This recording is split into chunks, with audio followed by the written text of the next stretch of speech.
Hey folks, this is Riker, and the remaster of the Sacred 2 aRPG came out recently, and it's been a bit of a mixed bag.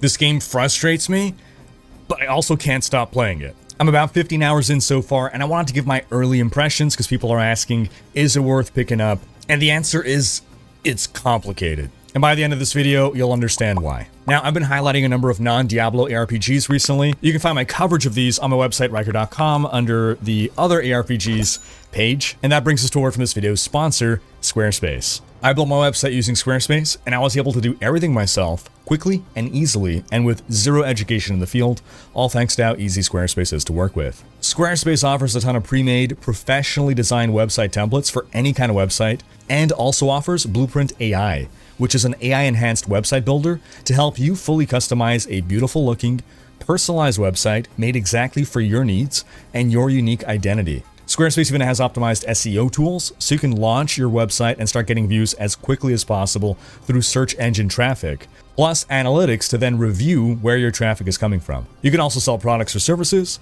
with Squarespace providing everything you need to engage customers, from easy online payment methods to built-in tools for inventory, shipping, and fulfillment. And that includes custom merch. You just send in your designs, and Squarespace handles everything else. Basically, if you want to build a website, I recommend Squarespace. So head to squarespace.com/Riker or click the link in the description to start your free trial and use code Riker to get 10% off your first purchase of a website or domain when you're ready to launch. That's squarespace.com/RHYKKER and use code Riker. So talking about Sacred 2. There's a couple ways to evaluate this one.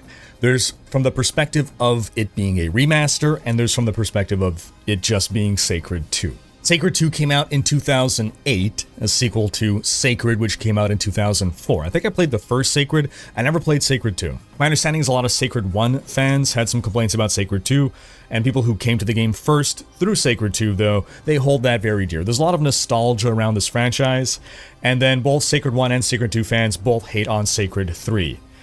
Sound familiar? Sacred 1 and 2 was developed by a company called Arcthorin. They went bankrupt after Sacred 2, and then Sacred 3 was taken on by Deep Silver. Now it seems in 2020, THQ Nordic acquired the rights to the Sacred franchise from Deep Silver, and here we are today. So let's start by highlighting the good. A lot of what I really like about this game, what's engrossing me, what's keeping me playing and I'm just losing myself in the game, losing time. The immersion, the music, they've actually got Blind Guardian, one of my favorite bands. I didn't realize Blind Guardian made the theme song to this game. You can find it in a cutscene as well as used in certain parts in the game. Even outside of that, just the atmospheric music.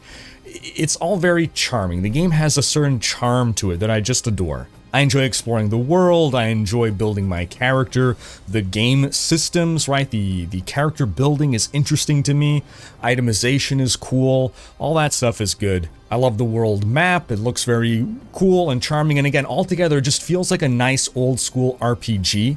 So there's something familiar feeling about it and nostalgic. Even though I didn't play this game, it does have that nostalgic charm to it. It just has something that I feel a lot of modern games lack, and it's difficult to pinpoint exactly what it is. And I don't know if it's just soul, but I do need to highlight and emphasize the frustration. This definitely feels like a 20-year-old game. Not just that.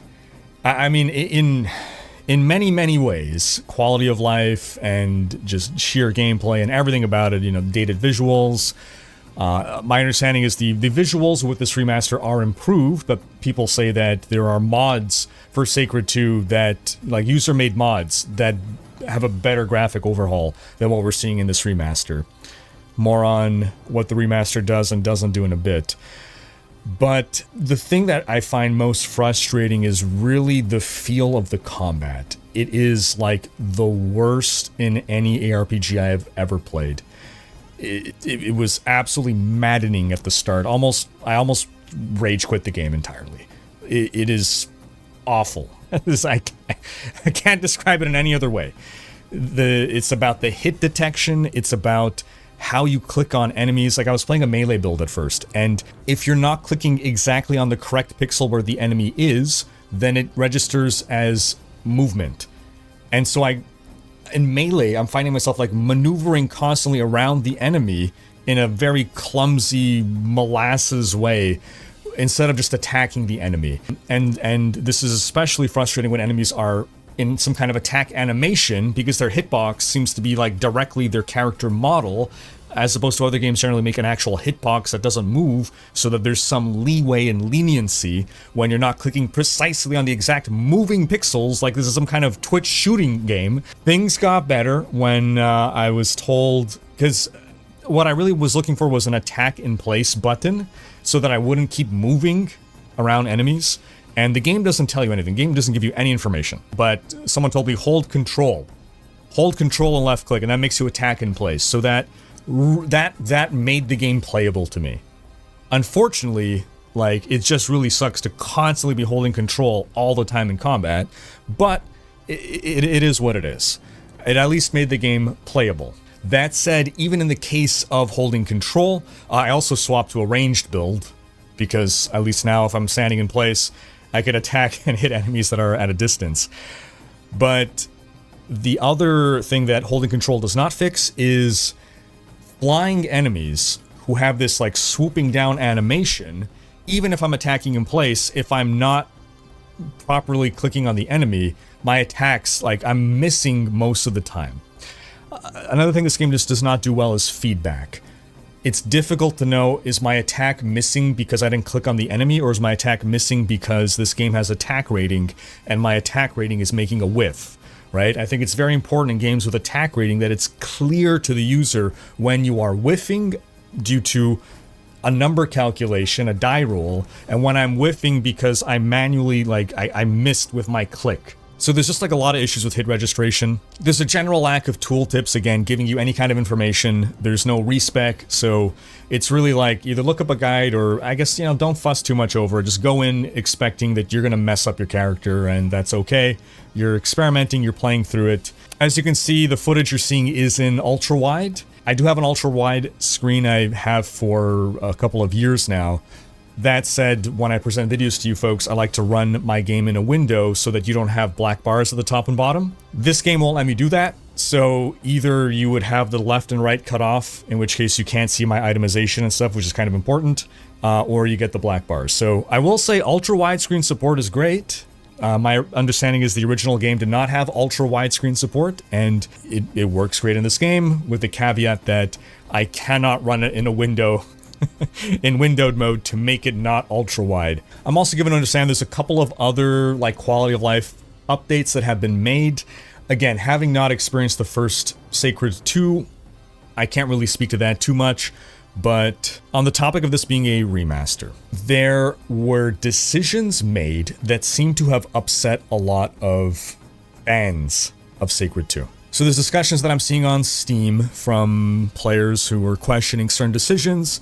So, for instance, one decision was you could only have 4 equipped skills as opposed to 5. You could only have 4 weapon slots as opposed to 5. You can only have 2 relic sets as opposed to 4. 3 potion slots instead of 5. Plus, we now have a smaller inventory space. And the devs justified doing this in basically expressing that they are also players and fans of Sacred 2 and that they feel that these changes make the game better. Now, this calls into question what exactly is a remaster and what ought you be doing in remastering a game? Because if I were a fan of Sacred 2 and there was some build that I love to play, and now I realize I can't play that build because that build that I was running had 5 skill slots that I used some combination of, and now I could only run 4 of those, I can't just pick up and play that same kind of game that I used to play. That I like. Imagine if they did that with Diablo 2 Remastered. I mean, they did make some changes in how you can select and activate skills, but those were quality of life changes. They weren't build changing changes, right? The meta of D2R was not different from the meta of D2. It felt a little different to play, but it's not like, oh, well, you can't do this build anymore, or this build now changes. And the dev's argument, though, is one that I actually support in general. So their argument actually is that we feel that you're making more tactical choices if you only have 4 skills to pick instead of 5. Back in the days of Diablo 3, players would ask me, hey, don't you think it would be a good idea if we had an extra skill slot? And I would say no. Because if we have an extra skill slot, then I can equip all the skills that I want, and I'm not making tough choices. And if my build is not forcing me to make tough choices, if I can just take every skill that I want, well, then that's not interesting. The more skills a game has, the more diverse skills a game has, and the more active skills you can have, because you're picking between a greater myriad of choices. But when the game is limiting how many skills you really have to pick from to begin with, if you can just take all of them, then you don't have a build. You're not making a build, you're not making choices. And the heart of the role-playing game is choices and how you build your character and how my character is different from your character. So I can support the logic of limiting the number of skills. What I can't support is the decision to do that in a remaster, which you would expect the spirit of the remaster to just be, hey, take something that people loved and let us experience it on a modern computer with modern ultra-wide support and modern graphics and some quality of life and UI improvements and that kind of stuff. So that's a very contentious change. Now, for me, who's never played Sacred 2, it's a non-issue, right? But if you are a Sacred 2 fan, that might play into your decision to want to play this. Now, that said, if you buy the Sacred 2 Remaster, it comes with Sacred 2 Gold. So you can just play that instead. That's basically what the dev said, is if you don't want any changes, go play Sacred 2 Gold. Now, my understanding is Sacred 2 Gold does not have the updated graphics, though. It would have been nice if they had the updated graphics. The higher res textures is really all that changes, my understanding. If they had those in the Sacred 2 Gold so that people could experience the old game but with the updated graphics. But by the same token, if you're playing the old game, then you are probably going to run mods anyway. And my understanding is there are mods that upgrade the graphics and actually have even higher fidelity graphics than the remaster. But that's not the extent of the changes we're seeing with the remaster. Another thing is you can't move while the inventory is open. This was a design decision the devs decided to make, which a lot of players don't agree with, and I found it mildly annoying, I guess, or inconvenient. Other games let me move when I have my inventory open. But probably the thing that'll piss off Sacred 2 fans the most is there is no free play mode. So my understanding is in Sacred 2, you could like fight the same, you can farm a boss, basically. You can farm bosses. That is no longer possible in the remaster. Now, in this case, this was not a design decision. The dev said, quote, "This is what we can do with our relatively small team in the time we had." I've heard elsewhere, this is hearsay, but I've heard that a lot of the code for this game was lost, and so this team that was put to remastering it were really given an impossible task. I think they did the best with what they could, given probably the time and resources they had. The devs later go on to say they didn't even have any artists on their team, because people complained about like the upscaling of like icons or something, and they're like, yeah, we wish we had an artist on the team who could have like redid the icons. So it really sounds like they had a tiny budget, and I do have to call into question, like at some point, why do a remaster if you're not going to give your team the ability to do it right? And I think this comes down to the publisher, right, THQ Nordic, and ought this project have continued knowing that the outcome is now that people on Steam are giving it bad reviews, right? That's, you know, in case this hasn't been obvious, right? The Steam reviews are not kind to the game. So theoretically, let's say THQ were doing this as a temperature check on making a Sacred 4, right? Is there still interest in this franchise? This probably wasn't the right way to go about it because, I mean, you have a lot of energized Sacred 2 fans who, yeah, maybe they're not happy with this remaster, but that doesn't mean there's not interest in a Sacred 4. There's some other missing features as well, like little things like, well, little things, I mean, PhysX support, so like the physics of different things in the game is actually worse than it was in the past because the exact like PhysX version that was used in the past is not compatible with like modern computers or something, and so like there's things that typically would move and have physics in Sacred 2 that the remaster they don't move. So in that case, it's like the opposite of a remaster. It's a demaster. Now the devs do say that they plan to keep working on things post-release. Again, it sounds like they were given a limited amount of time, a limited budget, a limited number of devs. It sounds like it's mostly a coding team here without any artists or technical artists. So we've spoken a lot about the remaster aspect of it, if you are a Sacred 2 fan, right, then you already know what the game is about. So it's more important to talk about what you're getting with the remaster and what you're not getting, and whether it's better to just play the original Sacred 2 with mods.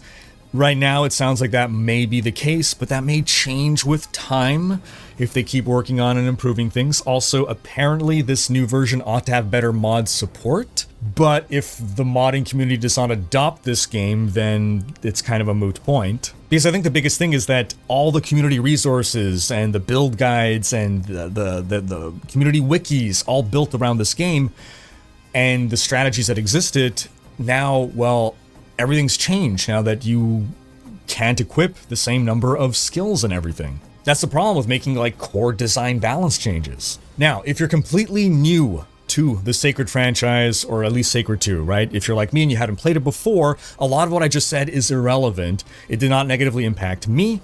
Again, as I've said, my frustrations lie around really the feel of the combat. That's the primary thing. My game did crash like once or twice. I've heard other people say they had like pretty serious crashing issues. Again, for me, it wasn't too bad. Overall, again, I like the game.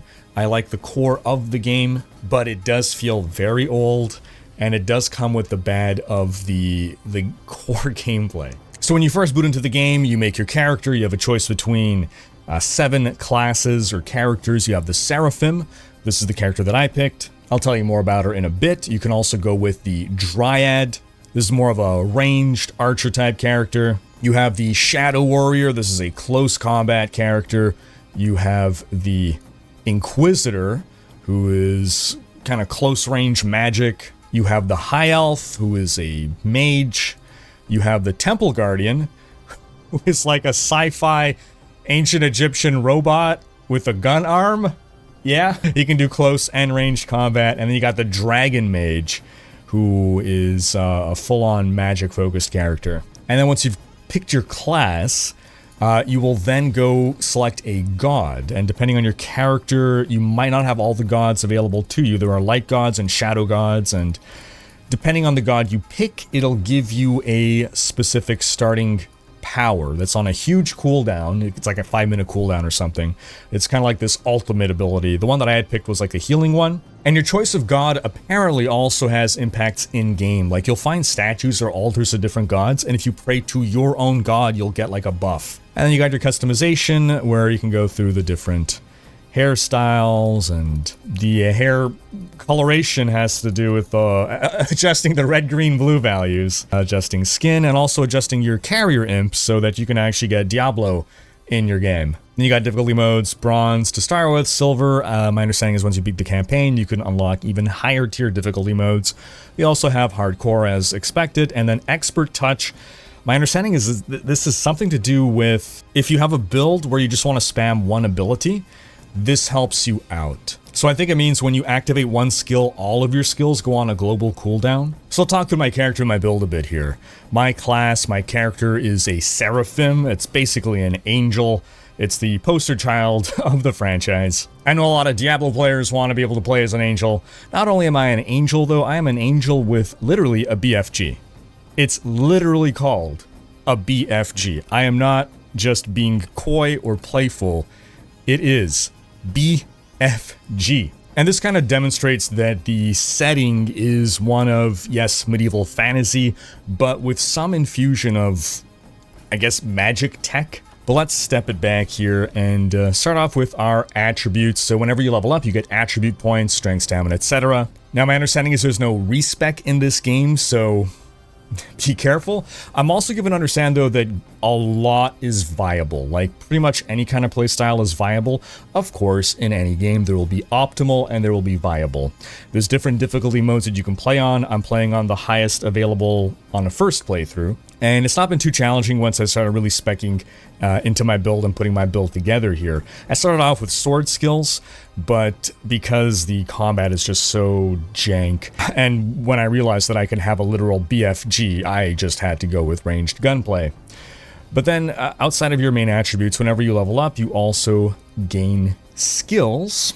And so nomenclature in this game is a little different than what we are accustomed to. So as you're leveling up at levels, I believe it's like 2, 3, 5, 8. There's certain level benchmarks where you can take a new learned skill. So the first that I took, for instance, was armor lore. Then after I took ranged weapons, then I took tactics lore, etc. And you can ascribe points into these learned skills. So you get multiple points every level. These can have a certain amount of points put into them, which is capped by your current level. So as you go up in level, you can put more points individually into each of these things. And when you first start off, you only have the top bar available, the tier 1 skills, so combat arts, offensive, defensive, general skills. You need to have put 5 points into any tier 1 to unlock the tier 2s. So in my case here, armor lore, this gives me an armor bonus. This also allows me to access higher level armor without suffering a penalty. Basically, you're not prevented from wearing the higher level armor if you're not proficient, but it's not going to be as effective, which I like as a system. Then I put points into ranged weapons here, which increases my attack value, my attack speed. Now attack value, this ties into attack rating kind of stuff. So chance to hit.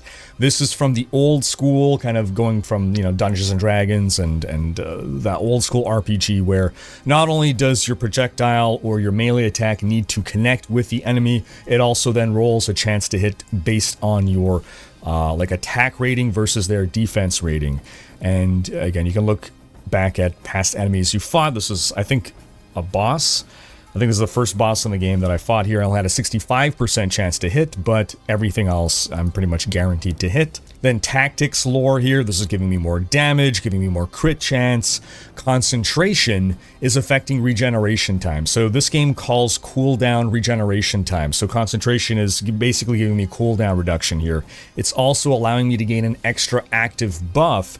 Very powerful for my build here. These are the active buffs. You start off with just one, and then I unlocked a second by leveling up the concentration skill. Then I've been putting points into revered technology focus, because the other thing that putting points into these learned skills does is it affects the other side of your skill tree, I guess you can say. Your combat arts is what they call them. So every character, my understanding is, has like these 3 different skill trees, if you want to call them that. And you learn these skills via drops. I think I have some as examples here. Yeah, so they come as these little drops. This is how you learn and level up your skills. So these are locked to other classes. I can't use them right now, but I get these same combat arts as drops. You start off with none of them. You start getting them as drops. You can also eventually start trading for them or buying them. And I have 5 ranks, 7 ranks, 2, etc. because I found multiple copies. I've leveled them up. I've been blasting my BFG ever since I got it. So in the case of my build, my character has the Exalted Warrior. These are more like, I guess, melee type combat skills. There is Celestial Magic. This is more if you want a ranged caster kind of build, as well as kind of healing and support. And then you have Revered Technology. This is where I get my BFG. So the build that I'm using here, I've got Pelting Strikes. This is my main attack skill. It is a skill you activate, and I shoot out multiple projectiles, and they are buffed because I've been able to put additional points into it. Chance for double hit. You have different, paths that you can take in the tree. I could have gone with inflicts more damage with each hit, but I wanted instead chance for double hit. Same here, Pelting Strikes requires less energy. That's in the focus. Otherwise, I could have gone with Enfeeble, which would have lowered the enemy's defense values. Now, I also have Battle Stance. So some skills are active skills. You can have 4 active skills, and then there are some passive skills that you equip here. So Battle Stance is a passive skill, it is a buff skill, and this is giving me more damage and more defense. And I've spec'd into even more damage here, as opposed to more attack rating, because I already have a high attack rating, so what I want is more damage. Then in Revered Technology, of course, I got my BFG. So the BFG literally summons, it's a passive skill, but it summons this BFG. So I don't need a weapon as an actual item. This is the weapon that is summoned from BFG. And the more points into BFG, the higher the base damage of this weapon, which is why I've been blasting BFG. And I've spec'd it into deals more damage, and increases accuracy. I could have gone instead with reduces the cost to maintain, which I don't really care about. And yeah, chance to pierce through targets actually could be kind of nice, but one weakness of this build is area damage. That's what I have Flaring Nova for, so this creates a Nova around me. I haven't really put too many points into it right now. I feel it's just more useful to rapidly shoot multiple enemies. And then I've also got Divine Protection, which is an important layer of protection here. This activates a temporary shield around me that'll, it lasts a certain duration, I believe. Yeah, 15 seconds, or a certain amount of damage absorbed. Now, once I unlock my third passive slot, I'm going to activate Warding Energy, which this combined with Divine Protection, it ought to make me unkillable. Famous last words. But yeah, it's a passive buff that has an energy shield up at all times until it gets destroyed, I guess. Then I can just resummon it. Now you'll notice that I have a certain number of, points into these trees. These modifiers, so when I'm able to, grab modifiers on the skills, that's not from leveling up the skills. If you see at the top here, they have highlighted 1, 2, and 1, 2. So if we come back over to our skills, it's by putting points into our learned skills, the correct learned skills, reaching certain benchmarks. So I need a total of 14 points. I'm at 10 currently in either of these two red things, which would be 1 and 2 over here. Once I've put in the next benchmark of points, then I will get another level up that I can attribute anywhere. So I put my first 2 here, then I started going into Battle Stance because Battle Stance helps me all the time. Pelting Strikes is on a pretty significant cooldown. I generally use it as an opener, but then I'm mostly basic attacking, and I want to buff my Battle Stance more because I'm always basic attacking. You'll notice I also have potions down here. This is a consumable potion game. It is very old school, but I have no shortage of potions, as you can see. And as a Seraphim, I have a wing slot for items. You have your, different itemization slots. And some items come with what seem to be sockets of different kinds, which you can go to a blacksmith and apply enhancements. So those two sword-like things under level 15, those are sockets or enhancement slots that I've used to craft onto these items for a cost to make them more powerful. I did it here as well. Now these are also set items. I have Indigian's Relics and Indigian's Sash. One thing this game does not do is give you any kind of information whatsoever. So you're at the mercy of figure it the hell out yourself or Google it or something. Or in my case, I was playing this on stream and I had some wonderful people giving me some guidance. But set bonuses ought to be similar to Diablo 2, I'm given to understand. I don't know if I need to equip more than 2 items in this case, but I like that I'm actually getting set items. I'm only level 20, and I've already got at least 2 items of the same set. Honestly, in my stash, I should check. I might have more. Because one thing this game does not do well is show you clearly. If you just look at my gear, you can't tell which are the set items. It's like the slightly tinted teal. But you'll notice a lot of the items have Flaring Nova +1 or BFG +2. So there's a lot of items that are going to give either to your combat arts or otherwise to your combat arts skills or even to your attributes. You'll also notice that heavier armor gives you regeneration penalty. You can see over here your regeneration penalty. If I go for a heavy armor build, I'm going to have a heavier regeneration penalty. So this is a heavy piece of armor, 11% regen penalty, whereas the light armor that I'm wearing gives me actually a -4. So it's giving me cooldown reduction as opposed to cooldown penalty. You got your rings, your amulet, and you got these slots that I don't fully understand. Apparently it's supposed to be resistance against different elemental damage types, I think. So it says armor 28. So green should be against poison, I guess, and purple against... Yeah, there's a little UI bug as well where sometimes mousing over things doesn't make things pop up. I guess this is against fire. I guess if we come here, yeah, armor. So you got physical would be yellow, fire, right, okay. But this doesn't make sense because I should have more than 0 in poison, shouldn't I? Yeah, I don't understand. Suffice it to say, there's a good amount of depth behind itemization and character builds. You even have mounts. I did buy a horse, and the reason you're not seeing me use the horse in gameplay is overall it's good, but unfortunately when I summon my horse, I lose my BFG and my battle stats, and then I have to resummon these every time I jump off my horse. So in practice, it just wasn't working out for me. But if you're not using my very specific build, and you don't need to resummon, you know, your weapon every time, which takes freaking forever, then I imagine you will want to use the horse, because the map is quite large. There are not really waypoints. I mean, okay, the horseshoe portals, those are waypoints.